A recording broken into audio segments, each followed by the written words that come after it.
तो गाइस इस चैप्टर की शुरुआत वहीं से होती है जहां लूसियस अपने लार को बहाते हुए कह रहा होता है, अब मैं भी उस पार्टी में ज्वाइन हूँ जो डीमन किंग को डिफीट करने के लिए जा रही है। और तुम एरिना, बस तुम थोड़ा वेट करो, मैं तुम्हें अच्छे से रीपे करूँगा। फिर हमें मॉर्निंग का सीन दिखाया जाता है जहाँ हमें मोटू लॉर्ड को दिखाया जाता है। मोटू कहता है, लॉर्ड मैं आपको देखने के लिए आया हूँ क्योंकि मुझे पता चला है कि आप बहुत हार्ड वर्क कर रहे हैं डीमन किंग को हराने के लिए। वहीं एडी अपने घुटनों पर आकर मोटू को ग्रीट करता है, जिसे देखकर मोटू भी थोड़ा हैरान होता है।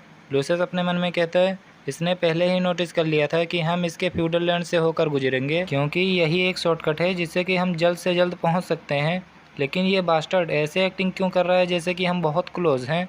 तभी मोटू लार बहाते हुए कहता है, माय लॉर्ड आपने पिटा कैस्टल को अच्छे से सेटअप तो कर ही दिया होगा, अगर नहीं तो मैं आपकी इसमें हेल्प कर सकता हूँ और जब तक आप नहीं रहते तब तक मैं आपके पिटा कैस्टल को संभाल सकता हूँ। उसका एक्सप्रेशन देखते ही लूसियस को उसका सारा प्लान समझ में आ जाता है। लूसियस अपने मन में कहता है, जैसा कि मुझे लग ही रहा था, ये सन ऑफ बिच, इसके चेहरे को देखते ही पता चल रहा है कि ये वहाँ जाकर शायरी पे ट्राई मारेगा और उसके साथ कुछ उल्टा सीधा करने की कोशिश करेगा।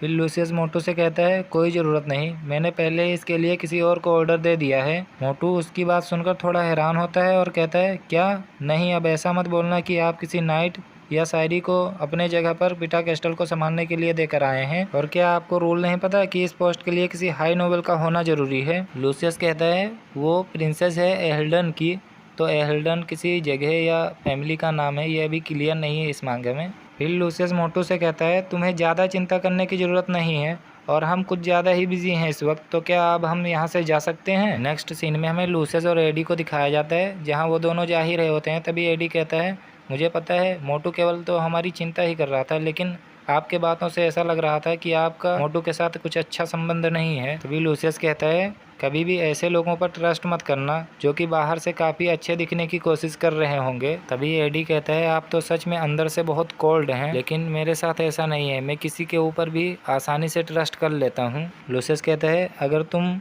अपने इस नेचर के साथ एक लड़की होते तो तुम्हारा कई लोगों ने अब तक एडवांटेज उठा लिया होता। एडी कहता है, मैं इस सब के बारे में ज़्यादा नहीं सोचता, और क्या हमें रुकना नहीं चाहिए यहाँ पर? तभी वो दोनों वहाँ रुककर आसपास की जगह देखने लगते हैं और लूसियस अपने मन में कहता है, ओरिजिनल गेम में एडी के पार्टी का मुलाकात एक लड़की के साथ हुआ था यहाँ पर, और जो मोटू है उसने उस लड़की का फ़ायदा उठाया और काफ़ी बुरे काम किए उसके साथ, जबकि वो एडी के पार्टी में ज्वाइन भी नहीं हुई थी।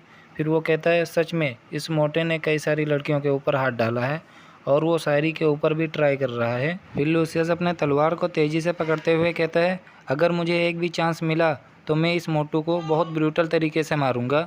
फिर कुछ दिनों बाद का सीन दिखाया जाता है जहां हमें एक लड़की को दिखाया जाता है जिसके गले में एक पट्टा रहता है और वो बहुत ज़्यादा जख्मी दिख रही होती है। और फिर हमें कुछ ज़ॉम्बीज़ को दिखाया जाता है जो वहाँ बैठकर मांस खा रहे होते हैं और एक ज़ॉम्बी उस लड़की के साथ कांड कर रहा होता है। और वहीं हमें एक और लड़की को दिखाया जाता है जिसे पेड़ पर बांधकर उन्होंने लटका रखा होता है। तभी उन ज़ॉम्बीज़ को एक आवाज़ सुनाई देती है और वो जैसे ही पीछे मुड़कर देखते हैं उनमें से एक ज़ॉम्बीज़ का सिर फट जाता है और हमें एडी और लूसियस को दिखाया जाता है जो वहाँ पहुँच चुके होते हैं। एडी बोलता है, तुम बास्टर्ड, क्या तुम्हें लगता है कि तुम कमज़ोरों का फ़ायदा इतनी आसानी से उठा सकते हो? वहीं उसे देखकर लूसियस ताली बजाते हुए कहता है, वाह क्या शॉट मारा है। वहीं वो ज़ॉम्बीज़ उन दोनों को देखकर भड़क जाते हैं और उनमें से एक ज़ॉम्बी उनकी तरफ उंगली दिखाते हुए कुछ कहता है और उधर ये दोनों भी तैयार हो जाते हैं फाइट करने के लिए। वो सारे ज़ॉम्बीज़ दौड़ते हैं इन दोनों की तरफ।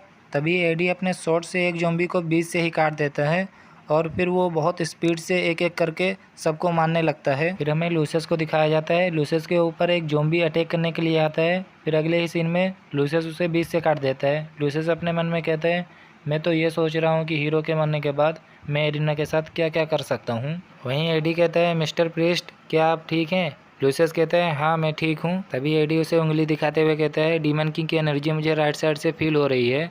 लूसियस बोलता है, हमें कहीं कैंप लगाकर अभी आराम कर लेना चाहिए वहाँ जाने से पहले। तभी वो दोनों वहीं पर आग जलाकर बैठे ही होते हैं। लूसियस कहता है, मैं गेस कर सकता हूँ कि जब डीमन किंग को हम लोग हरा देंगे तो ये सब खत्म हो जाएगा, तो क्या तुम प्रिंसेस के साथ मैरी कर लोगे ये सब खत्म होने के बाद? तभी एडी कहता है, हाँ मैं सच में एरिना को बहुत प्यार करता हूँ। लूसियस उसकी बात सुनकर अपने मन में सोचता है, क्या सच में मुझे इस तरह बंदे को मारना चाहिए जो इतना नाइस बनने की कोशिश कर रहा है। नेक्स्ट सीन में दिखाया जाता है जहाँ एडी अपने तलवार को आगे करते हुए कहता है, मिस्टर प्रीस्ट को कोई भी हर्ट नहीं कर सकता।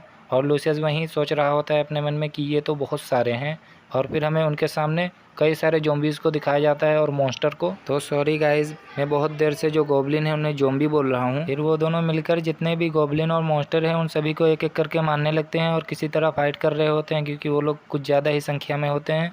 फिर फाइनली वो दोनों मिलकर किसी तरह उन सभी को मार देते हैं। तभी एडी कहता है, मिस्टर प्रीस्ट, मुझे लग रहा है हमारे सामने कुछ तो अपेयर हो रहा है। फिर हमें उसके सामने एक बहुत खतरनाक मॉन्स्टर को दिखाया जाता है जो कि हंसते हुए कहता है, क्या तुम हीरो हो? और उसे देखकर लूसियस बहुत हैरान होता है। लूसियस अपने मन में कहता है, ये तो पिल्कियोस है, ये उन 4 हेवनली किंग्स में से एक है और ये हेवनली किंग्स हीरोज से बहुत नफरत करते हैं और इनके पास बहुत स्ट्रॉन्ग रेजिस्टेंस होती है। वो कहता है, क्या मुझे हीरो को यहीं मरने के लिए छोड़कर भाग जाना चाहिए? लूसियस कहता है, नहीं, मुझे इतनी जल्दबाजी नहीं करनी चाहिए। ऐसा भी हो सकता है कि ये इस मॉन्स्टर को हरा दे, क्योंकि कुछ दिनों से इसकी भी स्ट्रेंथ बहुत ज़्यादा बढ़ी है। तभी हमें दिखाया जाता है एडी फाइनली किसी तरह उस मॉन्स्टर को मार देता है।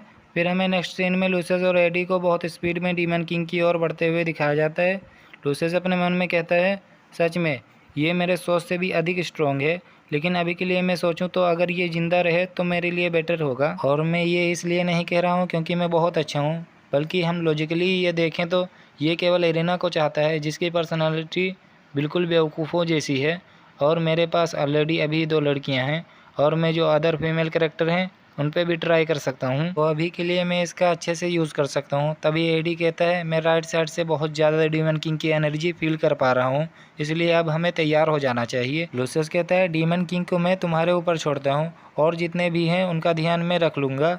एडी बोलता है, ठीक है, फिर तुम मुझे कवर करो। फिर लूसियस अपने मन में कहता है, सच में इस डीमन किंग को रिजरेक्ट करने के लिए बहुत लोगों की सेक्रीफाइस दिया गया है और जहाँ तक मुझे याद है final boss evil feudal Lord और डीमन किंग होंगे। फिर वो दोनों फाइनली वहाँ पहुँच जाते हैं। फिर लूसियस कहता है, मुझे नहीं लगता कि इन्हें फेस करना हमारे लिए इजी होने वाला है। और हमें वहाँ पर कई सारे मॉन्स्टर दिखाए जाते हैं, पूरा मॉन्स्टरों का एक ग्रुप होता है। वहीं हमें इविल फ्यूडल लॉर्ड को भी दिखाया जाता है जो कि गुस्से में कहता है, कौन हो तुम लोग और तुम्हारी हिम्मत कैसे हुई यहाँ पर आने की? और उसका लेवल हमें 25 बताया जाता है। और उसके बगल एक एग होता है, जिस एग में डीमन किंग को रिजरेक्ट किया जा रहा होता है। डीमन किंग का एक हाथ एग से बाहर निकलता है और उसका लेवल अभी के लिए केवल 33 होता है। एडी बोलता है, मिस्टर प्रीस्ट केयरफुल रहो, ये लोग बहुत स्ट्रॉन्ग दिख रहे हैं। फिर हमें एडी और लूसियस का लेवल दिखाया जाता है और उन दोनों का ही लेवल 46 होता है।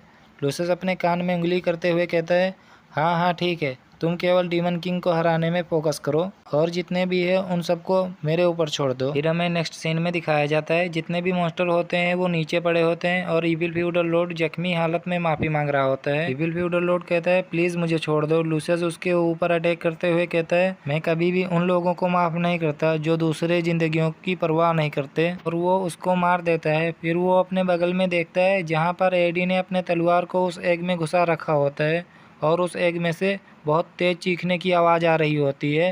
लूसियस कहता है, लगता है इसने बहुत आसानी से इसे डिफीट कर दिया है। फिर तभी एडी अपने तलवार को निकालकर पीछे हटता है और हमें उसी जगह पर डीमन किंग की आंखें दिखाई जाती हैं और उसके दोनों हाथ एडी ने काट दिए होते हैं।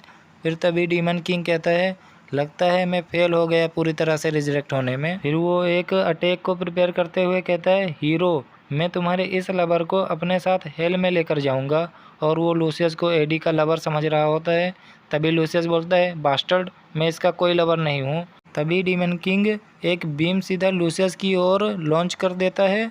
तभी लूसियस को धक्का देकर एडी उसके सामने आ जाता है और हमें दिखाया जाता है वो बीम सीधा एडी को हिट करता है। और एडी के इस एक्शन को देखकर लूसियस बहुत ज़्यादा हैरान होता है और अपने मन में कहता है, मैं किसी तरह भी इस अटैक को डॉच नहीं कर सकता था। और फिर हमें एडी को दिखाया जाता है जो कि बहुत ज़्यादा ही जख्मी हो गया होता है इस अटैक से। फिर तभी लूसियस जल्दी से एडी को हील करने के लिए जाता है, लेकिन उसके हीलिंग का एडी पे कोई इफेक्ट नहीं पड़ता क्योंकि एडी का बहुत सारा ब्लड लॉस्ट हो गया होता है। और लूसियस कहता है, क्या मेरी हीलिंग एबिलिटी इसके ऊपर काम क्यों नहीं कर रही है? और पहली बार लूसियस किसी के लिए इतना वरी हो रहा होता है। और मैं आप लोगों को बता दूं कि ये हीलिंग एबिलिटी लगभग सभी प्रीस्ट के पास होता है और लूसियस के पास भी है। तभी लूसियस को उस मेडिसिन के बारे में याद आता है जो एरिना ने दिया होता है उसको, जो कि एक फॉरबिडन मेडिसिन है और इसका इफेक्ट मेंस पर ज़्यादा होता है। लूसियस उस मेडिसिन को निकालकर एडी को पिला देता है और फिर कुछ समय बाद एडी को होश आता है और वो लूसियस को थैंक यू बोलता है उसकी जान बचाने के लिए। लूसियस कहता है नहीं नहीं, तुम इसके लिए मुझे ब्लेम नहीं कर सकते। एडी बोलता है ब्लेम से क्या मतलब तुम्हारा। तभी लूसियस थोड़ा हिचकिचाते हुए कहता है प्रिंसेस ने मुझे एक मेडिसिन दिया था, इसलिए मैं तुम्हें बचा पाया, लेकिन इसका थोड़ा साइड इफ़ेक्ट भी हुआ है तुम्हारे बॉडी पे। फिर हमें एडी को दिखाया जाता है जिसका पूरा लुक चेंज हो गया होता है और वो एक लड़की में बदल गया होता है। एडी अपने गालों और अरमानों को छूता है और फिर वो जल्दी से अपने नीचे हाथ लगाते हुए कहता है नहीं मेरा हथियार। और इसी के साथ हमारा ये चैप्टर यहीं पे समाप्त होता है। तो गाइस इसके आगे के चैप्टर में और भी मज़ा आने वाला है, उसके लिए आपको सब्सक्राइब करना पड़ेगा, नहीं तो फिर लाइक ज़रूर करना है। फिर मिलेंगे नेक्स्ट चैप्टर में जल्द ही।